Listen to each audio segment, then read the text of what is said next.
Chicago மாகாணத்தில் தமிழ்ச்சங்க நிர்வாகிகளை சந்தித்து மகிழ்ந்த முதலமைச்சர் மு.க. ஸ்டாலின், பிளவு ஏற்படாமல் அனைவரும் ஒற்றுமையுடன் வாழ வேண்டும் என அமெரிக்க வாழ் தமிழர்களுக்கு முதலமைச்சர் அறிவுரை. மக்களவைத் தேர்தலில் சரியாக பணியாற்றாத திமுக பொறுப்பாளர்களை களையெடுக்க திட்டம். திமுகவில் மாற்றங்களை செய்ய முதலமைச்சரிடம் ஒருங்கிணைப்பு குழு பரிந்துரைக்க உள்ளதாக தகவல். அரசை தேடி போய் திட்டங்களை பெற்ற காலம் போய் அரசே உங்களை தேடி வந்து திட்டங்களை கொடுக்கிறது.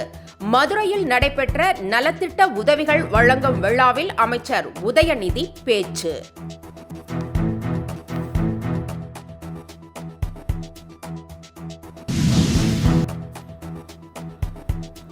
வருங்கால தமிழ்நாட்டை அமைச்சர் உதயநிதி ஸ்டாலின் வழிநடத்த உள்ளார்.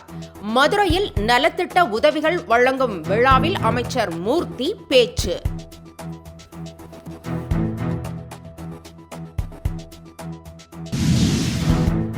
மாநில பாடத்திட்டத்தில் எந்த குறையும் இல்லை.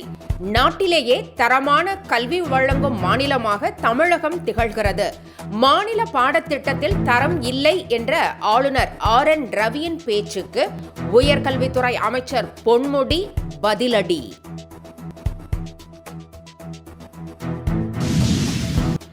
தமிழ்நாட்டில் குரங்கம்மை பாதிப்பு எதுவும் இல்லை. ஆப்பிரிக்கா உள்ளிட்ட நாடுகளில் குரங்கம்மை பரவல் அதிகரித்திருப்பதால் தமிழகத்தில் முன்னெச்சரிக்கை நடவடிக்கைகள் முடுக்கிவிடப்பட்டுள்ளதாக அமைச்சர் மா. சுப்பிரமணியன் தகவல். தமிழக வெற்றிக் கழக மாநாடு நடத்த அனுமதி வழங்கியதில் எந்த தாமதமும் இல்லை. தமிழக வெற்றிக் கழக மாநாட்டிற்கு ஒரே நாளில் அனுமதி வழங்கியதாக விழுப்புரம் காவல்துறை விளக்கம். மனைவி ஆர்த்தி உடனான திருமண பந்தத்தில் இருந்து விலகுவதாக நடிகர் ஜெயம் ரவி அறிவிப்பு. ஜெயம் ரவி மனைவி ஆர்த்தியை விவாகரத்து செய்ய உள்ளதாக தகவல் பரவிய நிலையில் அதிகாரப்பூர்வமாக அறிவிப்பு.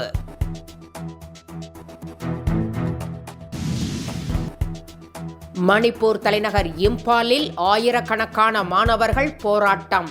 பாதுகாப்பு படைக்கு சொந்தமான வாகனங்கள் மீது போராட்டக்காரர்கள் கற்களை வீசி தாக்குதல் நடத்தியதால் பரபரப்பு.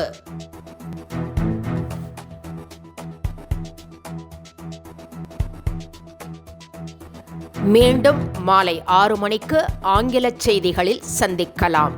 தொடர்ந்து இணைந்திருங்கள். My India news 24/7. My India முக்கிய செய்திகளை உடனுக்குடன் தெரிந்து கொள்ள சப்ஸ்கிரைப் பண்ணுங்க, பெல் பட்டனை பிரஸ் பண்ணுங்க. என்றும் உங்களுடன் மை இந்தியா.